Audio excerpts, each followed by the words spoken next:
Now Naboth the Jezreelite had a vine garden in Jezreel, near the house of Ahab, king of Samaria. And Ahab said to Naboth, "Give me your vine garden so that I may have it for a garden of sweet plants, for it is near my house, and let me give you a better vine garden in exchange, or, if it seems good to you, let me give you its value in money." But Naboth said to Ahab, "By the Lord, far be it from me to give you the heritage of my fathers."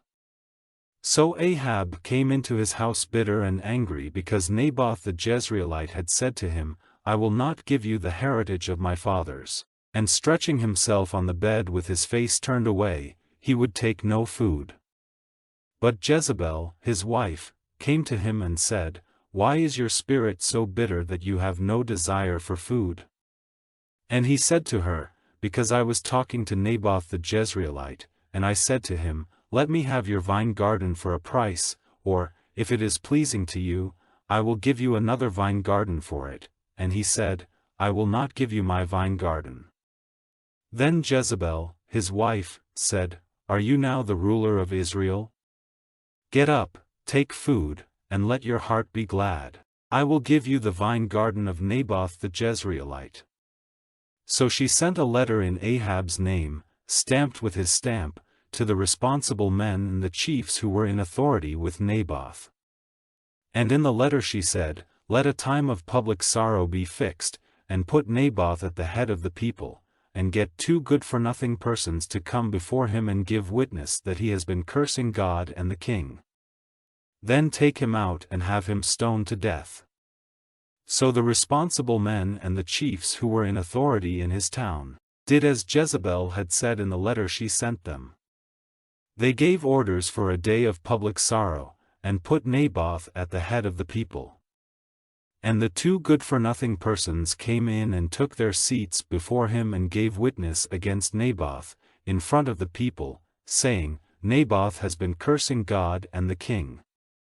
Then they took him outside the town and had him stoned to death. And they sent word to Jezebel, saying, "Naboth has been stoned and is dead."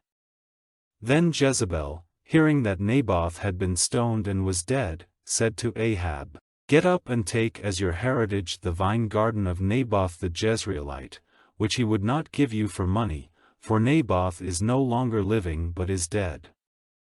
So Ahab, hearing that Naboth was dead, went down to the vine garden of Naboth the Jezreelite to take it as his heritage.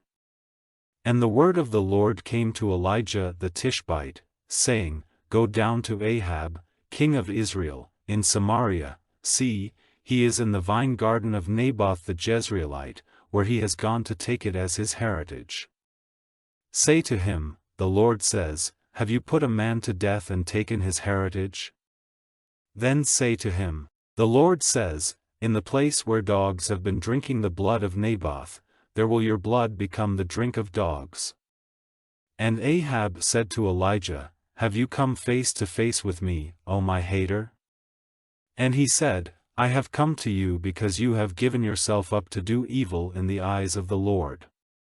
See, I will send evil on you and put an end to you completely, cutting off from Ahab every male child, him who is shut up and him who goes free in Israel, and I will make your family like the family of Jeroboam, the son of Nebat, and like the family of Baasha, the son of Ahijah, because you have made me angry, and have made Israel do evil."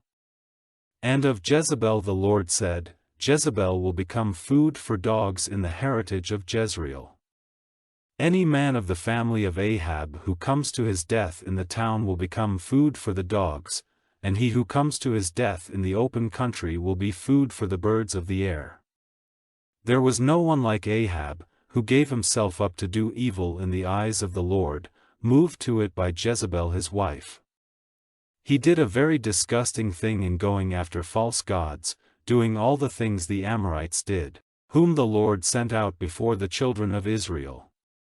Hearing these words, Ahab, in great grief, put haircloth on his flesh and went without food, sleeping in haircloth, and going about quietly. Then the word of the Lord came to Elijah the Tishbite, saying, "Do you see how Ahab has made himself low before me? Because he has made himself low before me, I will not send the evil in his lifetime, but in his son's time I will send the evil on his family.